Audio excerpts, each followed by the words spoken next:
I guess the beauty of being in the middle of nowhere, in the middle of cold, where you feel like there's no one around and you're really kind of angry because of all of it, you're really able to get into your mind. So being born in Saskatchewan, I think only recently I really understood the luxuries of having 4 seasons, of being trapped with cold, to be inside your head, to figure things out.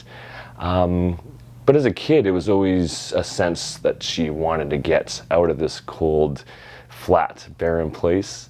It was a quest, left as soon as I could, built teams, had fun, gained a lot of sales experience. I was in the West Coast and inspired and had a grant to develop products out of wastes, to develop something out of nothing, and had this incredible goddess inspire me and get me interested in industrial hemp, and went right back to Saskatchewan. Knew that it was a place where I could be an entrepreneur. There was wide open freedom, there was big spaces, and just was inspired to see that industrial hemp was a way to bring some prosperity and the things I felt was important, bringing back some resiliency, something new to the barren farmlands of Saskatchewan. So the industrial hemp movement led me to understand that when emerging industries start, it's hard to sustain yourself when there's not a lot of foundation. So we started building community. We started a nonprofit. We tried to educate farmers. Had a friend that really said, hey, you should come in and check out a little bit more on organic agriculture. Come out and see what this organic stuff's all about. And going around visiting farmers, one of the last questions, you'd inspect their farm, you'd really be able to gauge if they were into organic food based on what they'd feed you for the day. But there was an exit question, and what's the biggest hardship, or what's the hardest, difficult thing in this space? And it was that no one was listening to them. There was no marketing.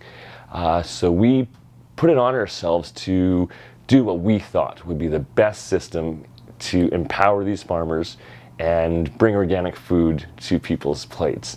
And the beauty of it is that we were so naive that we could do anything in the world that we said, yeah, well, we're good salespeople, and how about we get all of these farmers together? They didn't have a collective voice. They didn't have an avenue to get their products that they were really proud of into the market. So we took all these independent-minded individuals that usually compete, but now gave them a common reason to cooperate. Got them all together and said, we're going to represent you, and we're going to go straight to food manufacturers.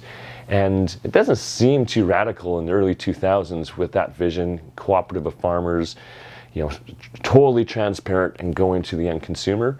But everybody in the space really told us that's not how business is done, guys. That's not how you do it. You're going to get shafted by farmers, and everyone makes money and gets up the ladder in this space by keeping information and not sharing, and you're not going to do this. Fast forward 10 years, 60 farmers, hundreds of thousands of farmland matched with ethical buyers, and it was just really neat to see that we didn't have the skill set. We didn't know anything about logistics. We didn't know anything about the whole bigger world around us. We just said, no, we're going to do this. This is the right thing.